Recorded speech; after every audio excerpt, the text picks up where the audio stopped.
साथ हरियाली तीज का पावन पर्व भी मनाया जा रहा है।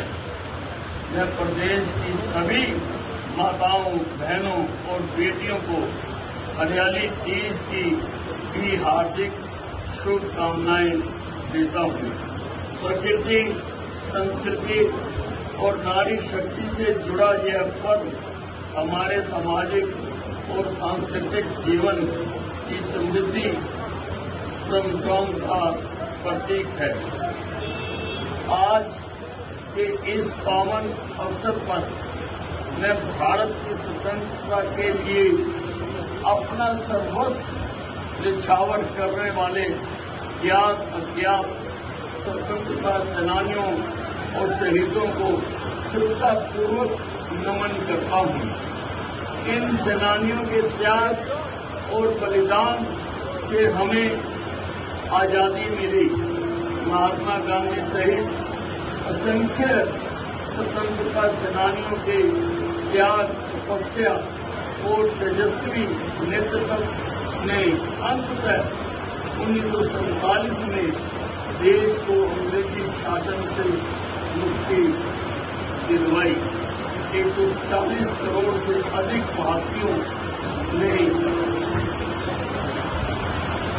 विविधता में एकता, लोकतांत्रिक मूल्यों और संविधान के प्रति अपनी अटूट आस्था के बल पर भारत को विश्व में सबसे बड़े और सशक्त लोकतंत्र के रूप में स्थापित किया है। यह हमारी 8 दशकों की लोकतांत्रिक यात्रा है, जिसने इस भारत देश को एक सशक्त, मजबूत लोकतांत्रिक देश के रूप में स्थापित किया है। आज मैं देश की सीमाओं की रक्षा कर रहे हमारे वीर सैनिकों को विशेष रूप से नमन करता हूँ।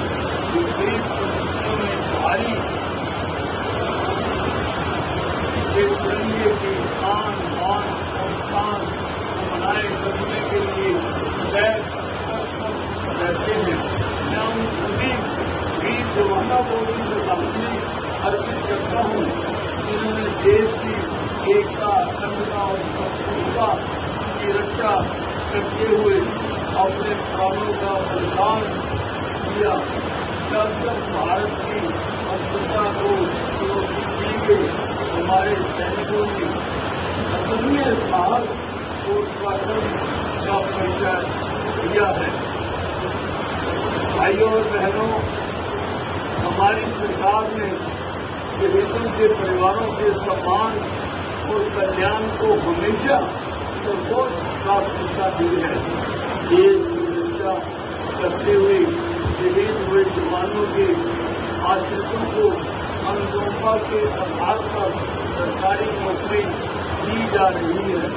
पिछले लगभग 12 वर्षों में लगभग 450 शहीदों के आश्रितों को सरकारी नौकरी प्रदान की गई है। यह केवल सरकारी सहायता नहीं, बल्कि राष्ट्र की ओर से अपने वीर सपूतों और उनके परिवारों के प्रति कृतज्ञता की अभिव्यक्ति है। हरियाणा की धरती वीरता, त्याग और देशभक्ति की धरती है।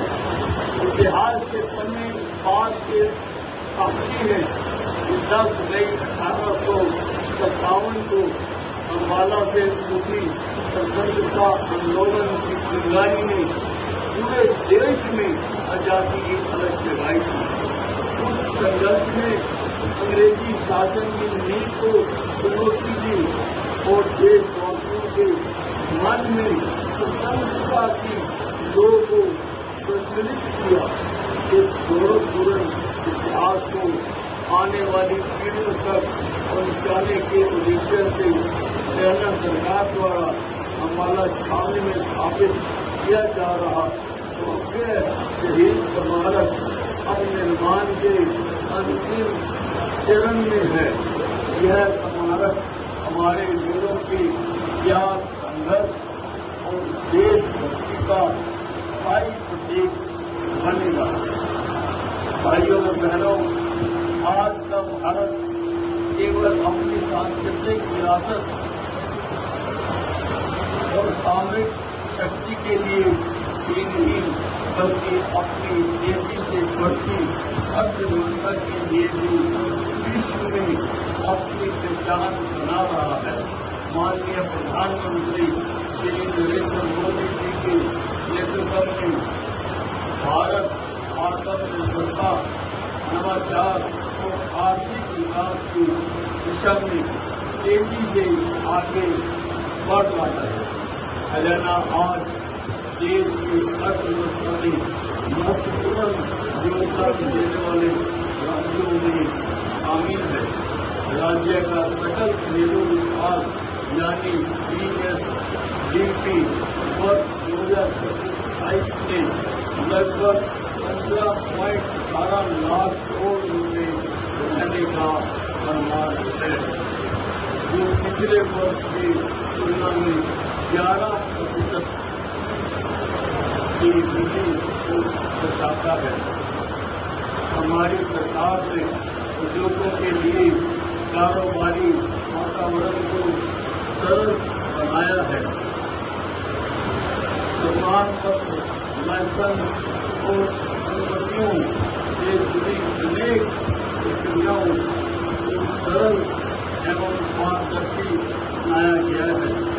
निवेशकों के लिए बेहतर वातावरण तैयार किया जा रहा है ताकि लोगों को बढ़ावा मिले और प्रदेश के युवाओं के लिए रोजगार के नए अवसर पैदा हों। हरियाणा के 2026-28 के बजट में भी औद्योगिक क्षेत्रों के पुनरुद्धार और रोजगार को बढ़ावा देने पर विशेष जोर दिया गया है। पुराने विद्युत क्षेत्रों के विकास के लिए विशेष प्रावधान किए गए हैं और स्थानीय युवाओं को रोजगार देने वाले उद्योगों को प्रोत्साहन देने की दिशा में कदम उठाए गए हैं। आज भी सरकार ने MSME नीति को मंजूरी की है, जिससे छोटे उद्योगों को न केवल ताकत मिलेगी बल्कि वर्तन स्तर पर लोगों को प्रोत्साहन भी मिलेगा। श्री नरेंद्र मोदी जी ने 17 जुलाई 2026 को हरियाणा के रेलवे स्टेशन से चीन और सोनीपत के बीच देश की पहली हाइड्रोजन ट्रेन को हरी झंडी दिखाकर रवाना किया।